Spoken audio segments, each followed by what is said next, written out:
Tamil last team இப்போ ரீசெண்டா அவங்களோட ஹெட் கோச்சான சஞ்சீவ் பல்யான் அஃபிஷியலாவே அனௌன்ஸ் பண்ணி கன்ஃபார்ம் பண்ணிட்டாங்க ப்ரோ கபடி சீசன் 12க்கு. ஸோ இந்த அனௌன்ஸ்மெண்ட் வந்ததுக்கப்புறம் நெறைய பேர் நெறைய விதமான ஒப்பீனியன் சொல்லிட்டு இருக்காங்க. ஒரு சில பேர் தமிழ் லாஸ்ட் டீம் வேற லெவல் பண்ணிட்டாங்க. கண்டிப்பா இந்த சீசன் நம்ம கப் அடிக்க போறோம். சஞ்சீவ் பல்யானுக்கு எக்கச்சக்கமான எக்ஸ்பீரியன்ஸ் இருக்கு. ஆல்ரெடி ப்ரோ கபடி லீக்ல கோச்சா 2 ட்ராஃபி வின் பண்ணிட்டாரு. ஸோ இப்போ ஒரு கோச்சா 3வது ட்ராஃபி தமிழ் லாஸ்ட் டீமுக்கு வின் பண்ணி குடுப்பாரு. அவருக்கு எக்கச்சக்கமான எக்ஸ்பீரியன்ஸ் இருக்குது. ஸோ கண்டிப்பாக தரமான சம்பவம் பண்ண போகிறாரு அப்படிங்கிற மாதிரி சொல்லிட்டு இருக்காங்க. இன்னொரு பக்கம் நிறைய பேர் இதுதான் ஷேர் பண்ணிட்டு இருக்காங்க. தமிழ் தலாஸ் டீமோட மேனேஜ்மெண்ட் இப்படி ஒரு டிசிஷன் எடுப்பாங்கன்னு நாங்கள் சத்தியமாக எதிர்பார்க்கல. இது ரொம்பவே டிசப்பாயின்மெண்ட்டாக இருக்குது. சஞ்சீவ் பல்யான் ரொம்பவே நல்ல கோச் தான். அவருக்கு எக்கச்சக்கமான எக்ஸ்பீரியன்ஸ் இருக்குது. அதெல்லாம் நம்ம தப்பு சொல்லலை. பட் இருந்தாலும் இப்போ கபடி நெக்ஸ்ட் லெவலுக்கு மூவ் ஆகிட்டு இருக்கு. ஸோ இந்த சமயத்தில் ஒரு ஏஜான கோச் நமக்கு தேவையா? அதாவது இப்போ ரீசெண்டாக எடுத்து பார்த்தீங்கன்னா சஞ்சீவ் பல்யானோட ஸ்ட்ராட்டஜி அண்ட் அவரோட பிளானிங் எல்லாமே கொஞ்சம் மோசமாக தான் இருந்துக்கிட்டு இருக்கு. பெருசாக எதுவுமே ஒர்க் ஆக மாட்டேங்க. லாஸ்ட் சீசன் ஜேபிபி டீமுக்கு அவர் ரொம்பவே மோசமாக தான் கோச்சிங் பண்ணிகிட்டு இருந்தார். ஸோ அதனால தான் இப்போ சைலண்ட்டாக அவரை கழட்டி விட்டுட்டு அந்த டீம் நரேந்தர் யாதவ் ஒதுக்கிட்டாங்க. கொஞ்சம் அவரோட கோச்சிங் ஸ்டைல் அப்படிங்கிறது இன்னமும் ஓல்டாக தான் இருக்குது. அண்ட் கடந்த 2 சீசனாகவே ஜேபிபி டீமுக்கு ஒன்றும் அவர் ரொம்பவே பெஸ்ட்டாலாம் எதுவும் பண்ணலை. கொஞ்சம் ஆவரேஜாக தான் போயிட்டு இருக்கு. அதுவும் லாஸ்ட் சீசன் ரொம்பவே மோசமாக தான் போச்சு. ஸோ இப்படிப்பட்ட சமயத்தில் இப்படிப்பட்ட ஒரு கோச் நம்ம டீமுக்கு தேவையா? நம்ம டீமே அதெல்லாம் பாதாளத்தில் இருக்குது. ஏன்னா இப்போ கபடியும் நெக்ஸ்ட் லெவலுக்கு அப்கிரேட் ஆகி போய்கிட்டே இருக்குது. இப்போ எல்லா டீமுமே ஒரு யங் கோச் தான் ப்ரிஃபர் பண்ணி மேக்ஸிமம் டீம் எல்லாருமே யங் கோச் தான் அப்பாய் பண்ணிகிட்டு இருக்காங்க. ஸோ இதுக்கப்புறமும் எக்ஸ்பீரியன்ஸான கோச்சை நம்பினா வேலைக்காகன்னு சொல்லிட்டு இங்கே பல டீம் கலட்டி விட ஆரம்பிச்சிட்டாங்க. ராமகர் சிங் அங்கே ரிலீஸ் பண்ணியாச்சு. அண்ட் அதே மாதிரி ரந்தீர் சிங் சராவத்தி அவங்க ரிலீஸ் பண்ண போகிறாங்க. அண்ட் ஆல்ரெடி ஜேபிபி இந்த சஞ்சீவ் பல்யானவே ரிலீஸ் பண்ணிட்டாங்க. நம்ம தமிழ் லாஸ்ட் டீமும் உதயகுமார் சார் ரிலீஸ் பண்ணிட்டாங்க. இப்படி எக்ஸ்பீரியன்ஸான கோச்சை மேக்ஸிமம் எல்லா டீமும் கலெக்டி விடுற சமயத்தில் தமிழ் லாஸ்ட் டீம் எதுக்கு இந்த டிசிஷன் எடுத்தாங்க? இது தேவையில்லாத டிசிஷனாக இருக்குது அப்படிங்கிற மாதிரி பேசிகிட்டு இருக்காங்க. ஸோ இதை பற்றி இப்போ நம்ம கிளியராக பார்க்கலாம். தமிழ் லாஸ்ட் டீம் இந்த டிசிஷன் எடுத்தது கரெக்டாக தப்பா? சஞ்சீவ் பல்யான் பெஸ்ட்டான கோச்சா ஒஸ்ட்டான கோச்சா இந்த சீசன் எப்படி இருக்க போகுது அப்படிங்கிறத கொஞ்சம் கிளியராக பார்க்கலாம். ஸோ ஓகே, ஃபஸ்ட்டு யார் இந்த சஞ்சீவ் பல்யான், அவர் என்ன பண்ணியிருக்காரு அப்படிங்கிறத நான் குயிக்காக சொல்லியிருந்தேன். அவரை பற்றி தெரிஞ்சுக்கிட்டாங்கன்னா இந்த மாதிரி பெருசாக நெகட்டிவாக பேச மாட்டாங்க. சஞ்சீவ் பல்யானை பொறுத்த வரைக்கும் கபடிக்கு அஸ் அ பிளேயராகவும் சரி அஸ் அ கோச்சாகவும் சரி ரொம்ப பெரிய அளவில் கான்ட்ரிபியூட் பண்ணியிருக்காரு. 1997 கிட்டத்தட்ட 2010 வரைக்கும் ஒரு பிளேயராக அவர் பண்ணாத சாதனைகளே கிடையாது. ஒரு ரெக்கார்ட் மேக்கராக இருந்திருக்காரு. அதில் ரொம்பவே முக்கியமான ஒரு டோர்னமெண்ட் தான் அந்த 2005 கபடி வேர்ல்டு கப். முதலாக கபடி வேர்ல்டு கப் அப்போ தான் ஸ்டார்ட் பண்ணாங்க. அந்த டோர்னமெண்ட் ஃபுல்லாகவே ரொம்பவே நல்லா ப்ளே பண்ணார். மேன் ஆஃப் த டோர்னமெண்ட்டும் வாங்கினார். அண்ட் அதே மாதிரி இந்தியன் டீமை ஃபைனலுக்குமே கூப்பிட்டு போனார். அந்த ஃபைனல்லையுமே மேன் ஆஃப் த மேட்ச் வாங்கி இந்தியன் டீமை உலகக்கோப்பையை வின் பண்ண வச்சார் நம்ம சஞ்சீவ் பல்யான். ஸோ முதல் வேர்ல்டு கப் வாங்கி கொடுத்தது நம்ம சஞ்சீவ் பல்யான் தான். அண்ட் அது மட்டும் இல்லாமல் நிறையவே ஏஷியன் கேம்ஸ்லேயுமே ரொம்பவே நல்லா ப்ளே பண்ணியிருக்காரு. அண்ட் அதே மாதிரி தான் டொமஸ்டிக்லேயுமே சீனியர் நேஷனல்ஸில் நம்ம இந்தியன் ரயில்வேஸ் டீமுக்காக 5 டைம் சாம்பியன்ஸாக வச்சுருக்காரு இந்த சஞ்சீவ் பல்யான் அப்படிங்கிறவர். அண்ட் அதே மாதிரி அதே இந்தியன் ரயில்வேஸ் டீமுக்குள்ளே இன்டர் ரயில்வே சாம்பியன்ஷிப் அப்படிங்கிற மாதிரி நிறையவே போட்டிகள் நடக்கும். அந்த இடத்துல இவர் தான் தொடர்ந்து 10 வருஷமாக நம்பர் 1 பிளேயராக இருந்துட்டு வந்திருக்காரு. கிட்டத்தட்ட கபடியில் இருக்கிற முக்கால்வாசி ஜாம்பவான் பிளேயர்ஸ் அந்த இந்தியன் ரயில்வேஸ் அப்படிங்கிற அந்த டீமுக்கு தான் ப்ளே பண்ணிகிட்டு இருப்பாங்க. இப்போ எடுத்து பார்த்தீங்கன்னா இந்த இந்தியன் ரயில்வேஸ் டீமில் தான் நம்ம பவன் ஷெராவத், சுனில்குமார் மாதிரி மிகப்பெரிய பிளேயர்ஸ்லாம் இருக்காங்க. ஸோ அப்போவும் இப்படி தான் இருந்தது. இப்போ இருக்கிறத விட அப்போ இருக்கிற டீமில் நிறையவே பெரிய பெரிய பிளேயர்ஸ்லாம் இருப்பாங்க. ஸோ அப்படிப்பட்ட இந்தியன் ரயில்வேஸ் டீமுக்கு பயங்கரமாக ப்ளே பண்ணியிருந்தார். அண்ட் இன்னொரு இன்சிடென்ட் என்னென்னா, இதே இந்தியன் ரயில்வேஸ் டீமுக்காக கோச்சிங் பண்ண காரணத்தினால தான் நம்ம சேரனாவை தூக்கிட்டு வந்து தமிழ் லாஸ்ட் டீமுக்கு ஹெட் கோச் அப்பாயிண்ட் பண்ணியிருந்தாங்க. அதாவது இந்தியன் ரயில்வேஸ் டீமுக்கு நல்லாவே கோச்சிங் பண்ணார். அண்ட் அந்த டீமை சாம்பியன்ஸும் ஆக்க வச்சார் ஒரு கோச்சாக. ஸோ அந்த நம்பிக்கையில் தான் தமிழ் லாஸ்ட் டீம் நம்ம சேரனாவை அசிஸ்டன்ட் கோச்சாக அப்பாயிண்ட் பண்ணாமல் ஸ்ட்ராட்டஜி கோச்சாக நம்பி அப்பாயிண்ட் பண்ணியிருந்தாங்க. ஸோ இந்த இந்தியன் ரயில்வேஸ் டீமுக்கு எப்போதுமே ஒரு மிகப்பெரிய கெத்து இருக்க தான் செய்யுது. நம்ம சேரனாவுமே இவர் கூட சேர்ந்து நிறையவே ஒர்க் பண்ணியிருக்காரு இந்த இந்தியன் ரயில்வேஸ்க்காக. அண்ட் அதே மாதிரி இவர் பிளேயராக இருக்கும் போதே அவரோட கோச்சிங்கை ஸ்டார்ட் பண்ண ஆரம்பிச்சிட்டாருன்னு சொல்லலாம். அதாவது ஒரு பிளேயராக அவரோட கரியர் எண்டில் இருக்கும்போது நிறையவே பிளேயர்ஸை டெவலப் பண்ண ஆரம்பித்தார். நிறையவே யங்ஸ்டருக்கு கபடி பற்றின இவரோட இன்புட்டை கொடுத்தாரு. ஆனால் அவங்களை எப்படிலாம் டெவலப் பண்ணலாம், கிட்டத்தட்ட ஒரு கோச்சாகவே நிறைய யங்ஸ்டருக்கு செயல்பட்டு ஆனால் அந்த பிளேயர்ஸையுமே நல்லாவே டெவலப் பண்ணி விட்டுருக்காரு. அண்ட் அதுக்கப்புறம் இவர் ஒரு கோச்சாகவே மாறினார். ப்ரோ கபடி லீக்கில் பிகேஎல் சீசன் 3ல் பட்னா பெரஸ் டீமுக்காக என்ட்ரி கொடுத்தாரு ஹெட் கோச்சாக. அண்ட் அந்த சமயத்தில் பட்னா பெரஸ் டீம் அப்போ சாம்பியன்ஷிப்புமே வின் பண்ணாங்க ப்ரோ கபடி சீசன் 3ல். ஸோ அதுதான் பட்னா பெரஸ் டீமுக்கு முதல் கோப்பை. அண்ட் அதே மாதிரி சஞ்சீவ் பல்யானுக்குமே அதுதான் முதல் கோப்பை. அண்ட் அது மட்டும் இல்லாமல் அவர் நிறையவே பிளேயர்ஸ் அங்கேருந்து டெவலப் பண்ண ஆரம்பிச்சிட்டாரு. அதாவது பர்தீப் நர்வால் அப்படிங்கிற ஒரு பிளேயர் இன்றைக்கி இவ்வளோ பெரிய பிளேயராக இருக்காருன்னா அதுக்கு காரணம் சஞ்சீவ் பல்யான் அப்படிங்கிற அந்த ஒரு கோச் தான். அவர் அதுக்கு முன்னாடி பெங்களூர் புல்ஸில் சும்மா டம்மியாக தான் இருந்தார். இங்கே சீசன் 3ல் தான் ரொம்பவே நல்லா ப்ளே பண்ண ஆரம்பித்தார். அண்ட் அதற்கப்புறம் சீசன் 4 அண்ட் சீசன் 5ன்னு சொல்லிட்டு இன்னுமே நல்லா பெர்ஃபார்ம் பண்ணி ஒரு டாப் பிளேயராகவே மாறிட்டார். ஸோ பர்தீப் நர்வால் வளர்ந்து வந்ததுக்கான முக்கியமான காரணம் சஞ்சீவ் பல்யான் தான். ஆனா அதுக்கப்புறம் ஜேபிபி டீமில் பயங்கரமான சம்பவத்தை பண்ணார் பிகேஎல் சீசன் 9ல். அந்த டீமுக்கு ட்ராஃபி வாங்கி கொடுத்துருந்தாரு. அண்ட் அதே மாதிரி ரொம்ப முக்கியமாக எங்கள் அர்ஜுன் தேஷ்வால் அப்படிங்கிற இந்த ஒரு பிளேயரையும் டெவலப் பண்ணது இவர் தான். அதுக்கு முன்னாடி அவர் யூமும்பா டீமில் ப்ளே பண்ணிட்டு இருந்தார். பட் இந்த ஜேபிபிக்கு வந்ததுக்கப்புறம் தான் அவர் இன்னுமே ரொம்ப நல்லா பெர்ஃபார்ம் பண்ணி ஒரு டாப் பிளேயராக மாறினார். ஸோ பார்க்கலாம் அதே மாதிரி நம்ம நரேந்தரையுமே நல்ல பிளேயராக மாற்றுறாரா இல்லையா அப்படிங்கிற மாதிரி. அதாவது நரேந்தர் ஆல்ரெடி நல்ல பிளேயர் தான். ஸோ அவரை இன்னுமே இம்ப்ரூவ் பண்ணி இன்னும் அந்த டாப் லெவலுக்கு எடுத்துகிட்டு போகிறாரா அப்படிங்கிறத பொறுத்திருந்து பார்ப்போம். அண்ட் இவங்க மட்டும் இல்லாமல் அன்குஷ் மாதிரியான ஒரு பிளேயரையுமே டெவலப் பண்ணி விட்டது அவர் தான். அண்ட் அதே மாதிரி சுனில் குமார் இன்றைக்கி ஒரு பெஸ்ட்டான கேப்டனாக இருக்காருன்னா அதுக்கு காரணம் இவர் தான். அவர் அதுக்கு முன்னாடியும் நிறையவே டைம் கோச் கேப்டன்லாம் பண்ணியிருக்காரு சுனில் குமார். பட் இருந்தாலும் இந்த ஜேபிபிக்கு வந்ததுக்கப்புறம் அவரோட கேப்டன்சி ஸ்கில் அப்படிங்கிறது எங்கேயோ போயிடுச்சு. ஸோ அதற்கு முக்கியமான காரணமும் இந்த சஞ்சீவ் பல்யான் தான். ஸோ இந்த மாதிரி எக்கச்சக்கமான சம்பவங்கள் பண்ணியிருக்காரு. அவரை பற்றி பேசணுன்னா ஒரு அரை மணி நேரம் இந்த வீடியோ ஃபுல்லாக பேசிக்கிட்டே இருக்கலாம். பட் அவரை பற்றி ஆல்ரெடி உங்கள் எல்லாருக்குமே தெரிஞ்சிருக்கும். இப்போ நம்ம முக்கியமான விஷயங்கள் பக்கம் போகலாம். அது மட்டும் இல்லாமல் இந்தியன் சீனியர் டீமோட ஹெட் கோச்சாகவும் இவர் தான் இருக்கார். அண்ட் இந்தியன் ஜூனியர் டீமோட ஹெட் கோச்சாகவும் இவர் தான் இருக்கார். இவர் கூட வேறு ஏதாவது கோச்சையும் அப்பப்போ அப்பாயிண்ட் பண்ணுவாங்க. பட் மேக்ஸிமம் இவர் தான் எல்லா டைமுமே ஹெட் கோச்சாக இருந்திருக்காரு.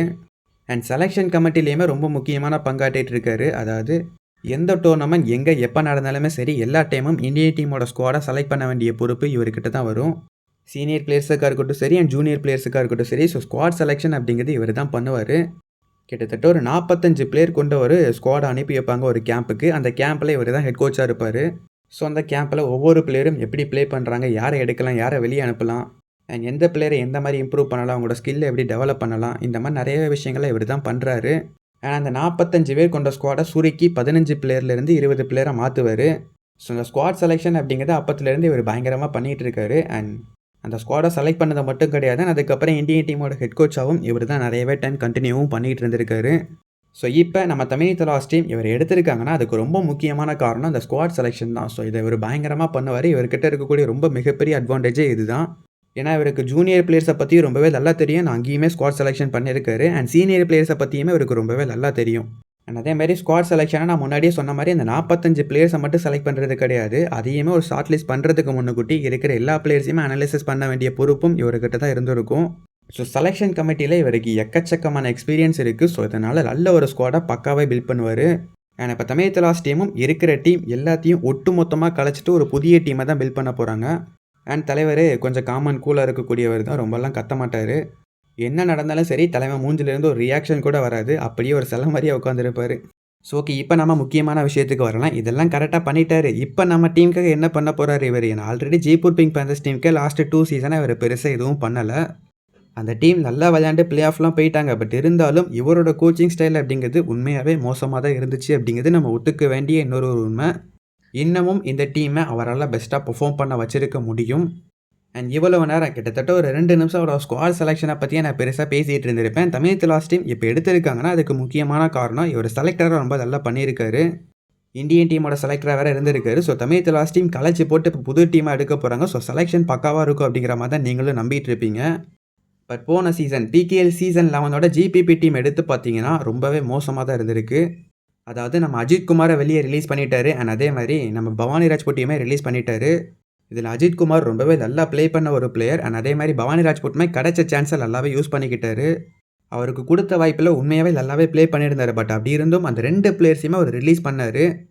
அண்ட் அதே மாதிரி நம்ம சுனில் குமாரையுமே ரிலீஸ் பண்ணிட்டாரு.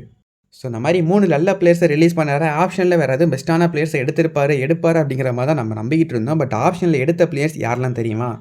ஸ்ரீகாந்த் ஜாதவ் அப்படிங்கிற ஒரு எக்ஸ்பீரியான ஒரு பிளேயர் எடுத்துகிட்டு வந்தார். அதாவது ஸ்ரீகாந்த் ஜாதவ் ரொம்ப காலமாக நல்ல பிளேயராக இருந்திருக்காரு. பட் இப்போ ரீசன்ட் சீசன் எடுத்து பார்த்தீங்கன்னா ரொம்ப ரொம்ப ரொம்ப மோசமாக ப்ளே பண்ணிட்டு இருந்தார். பட் அப்படிப்பட்ட ஒரு பிளேயர் எடுத்துகிட்டு வந்தார்.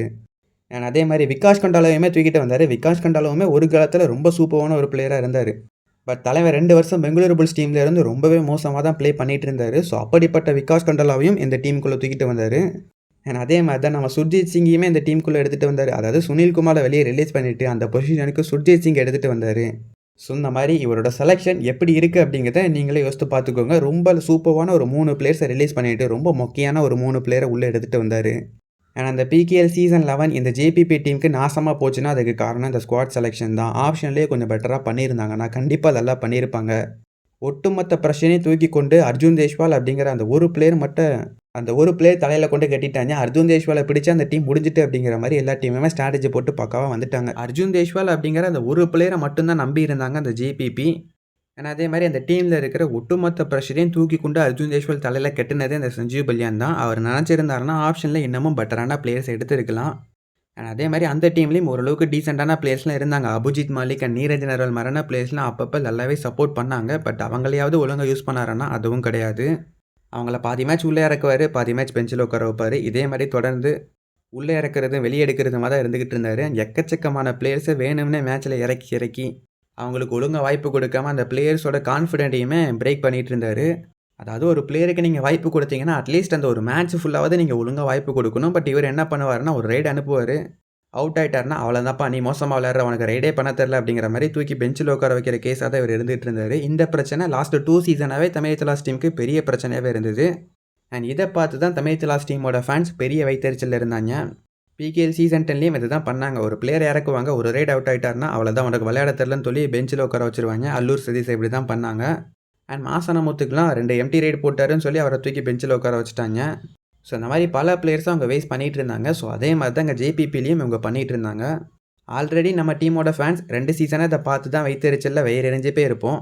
ஸோ இத பக்காவா கரெக்ட்டா பண்ணக்கூடிய சஞ்சீவ் பல்யான் இப்ப திரும்ப தமிழ் தலாஸ் டீமுக்கு வரப்போறாரு அப்படிங்கிறத பார்க்கும்போது தான் இன்னும் கொஞ்சம் கடுப்பா இருக்கு. அதாவது இப்ப என்ன சொல்ல வரேன்னா, இந்த உதயகுமார் அண்ட் நம்ம சேர் அண்ணா அண்ட் ஆஷ்வந்த் குமார் மாரியான கோச்சஸ் எல்லாருமே என்ன மிஸ்டேக்க பண்ணாங்களோ, அத விட இவரு ரொம்பவே அதிகமான மிஸ்டேக்க ஜேபிபி டீம்ல பண்ணிட்டு இருந்திருக்காரு. அண்ட் இவங்க மேல என்ன தப்பு இருக்கோ, அதே தப்பு தான் அப்படியே அவங்க மேலயும் இருக்கு. இவங்க அவர் ஜேபிபில பண்ணியிருக்காரு. இவரு தமிழ் தலாஸ் டீம்ல பண்ணியிருக்காரு. அவ்வளோதான் டிஃபரன்ஸு. நம்ம தலைவரு அந்த எலிமினேட்டர் மேட்ச்ல ஒரு பண்ணாரு பாருங்க. அதெல்லாம் கண்டிப்பா எல்லாருமே இன்னும் மறந்திருக்க மாட்டீங்க. முன்னாடியே சொன்ன மாரி அர்ஜுன் தேஷ்வால் மட்டும் தான் அந்த டீமுக்கு உருப்படியா ப்ளே பண்றாரு. அவர நம்பி தான் அந்த டீமே இருக்கு. ஸோ அப்படிப்பட்ட ஒரு பிளேயர் ஒரு 10 நிமிஷம் ஒழுங்கா விளையாடல. கொஞ்சம் ஸ்லோவா இருந்தாரு.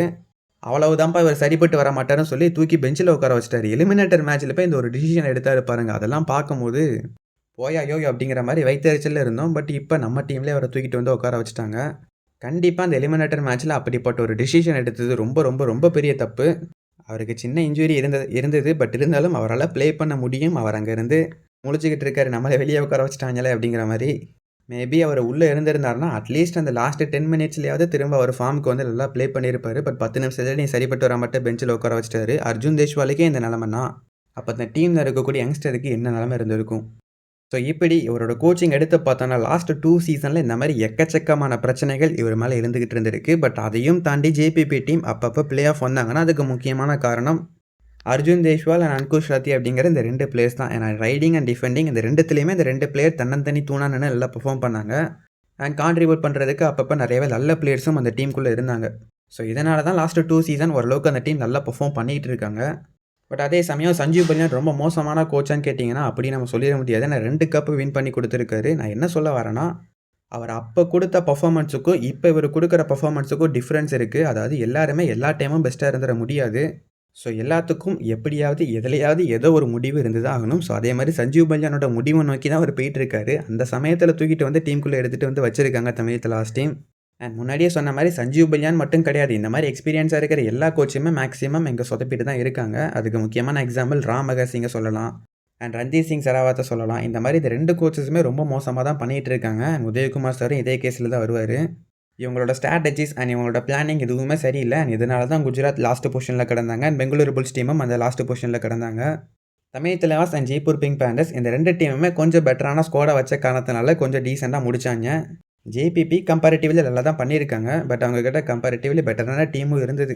பட் இருந்தாலும் நம்ம இந்த சமயத்துல அவருக்கு முட்டுக்கட்ட போட்டுற முடியாது. மேபி அவர் கம்பேக் குடுத்தாலும் குடுக்கலாம். ஸோ இப்ப என்ன கேள்வி வருதுன்னா, இவரு இத்தன வருஷம் கோச்சா இருந்திருக்காரு. அதுவும் இப்ப ரீசென்ட்டா பெருசா பண்றதில்ல. இந்த சமயத்துல தூக்கிட்டு வந்து நம்ம டீமுக்கு ஹெட் கோச் அப்பாயிண்ட் பண்ணிட்டாங்களே அப்படிங்கிற ஒரு வயித்தெரிச்சல் இருக்க தான் செய்யுது. பட் அதே சமயம் இவரு உண்மையாவே நல்லாவும் பண்ணியிருக்காரு நெறையவே இடத்துல.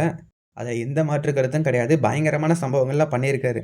அவரு போன சீசன் ஆப்ஷன்ல எடுத்தத பார்த்தா தான் கொஞ்சம் பயமா இருக்கு. இந்த சீசன் என்ன பண்ண போறாருன்னு. பட் இருந்தாலும் அந்த பிகேஎல் சீசன் 11க்கு முன்னாடி எடுத்து பார்த்தீங்கன்னா, உண்மையாவே சூப்பர்வா பண்ணியிருக்காரு கோச்சிங். ஸோ அதே மாரியான ஒரு கோச்சா சஞ்சீவ் பல்யான் இப்ப திரும்ப இந்த சீசனுக்கும் வரணும். அது நடக்குமா அப்படிங்கிறத பொறுத்திருந்து தான் பார்க்கணும். ஸோ நீங்க என்ன நினைக்கிறீங்க? சஞ்சீவ் பல்யான பத்தி பெஸ்ட்டான கோச்சா இருப்பாரா? இல்ல வொர்ஸ்ட்டான கோச்சா இருப்பாங்களா? என்ன பொறுத்தவரைக்கும் ஓகே அப்படிங்கிற லெவலுக்கு தான் இப்போதைக்கு இருக்கு. ஏன்னா அவரு பெஸ்ட்டாவும் பண்ணலாம். அதே சமயம் போன சீசன் மாரி ரொம்ப வொர்ஸ்ட்டாவும் பண்ணலாம். ஸோ இப்போ ஸ்குவாட வேற ஒட்டுமொத்தமா கலைக்க போறாங்க. ஸோ அத பத்தி அடுத்தடுத்த வீடியோஸ்ல நான் அப்டேட் பண்றேன் என்ன பண்ண போறாருன்னு. ஸோ எல்லாத்தையும் பார்க்கணுன்னா சப்ஸ்கிரைப் பண்ணிட்டு வெயிட் பண்ணுங்கள். நான் இந்த வீடியோவில் பேசினது எதையும் தப்பாக நினச்சிக்கிறாதீங்க. ஜஸ்ட் ஒரு ஃபேனாக நான் சொல்ல வேண்டிய விஷயத்த நாங்கள் சொல்கிறேன் ஒரு ஃப்ரெண்டுக்கிட்ட பேசுகிற மாதிரி. ஸோ அஃபெக்ட் ஆயிடாதீங்க. ஏன்னா ஒரு கோச்சை பற்றி இப்படி பேசக்கூடாது. பட் இருந்தாலும் அவர் பண்ணதை நம்ம இங்கே சொல்கிறோம் அவ்வளவுதான்.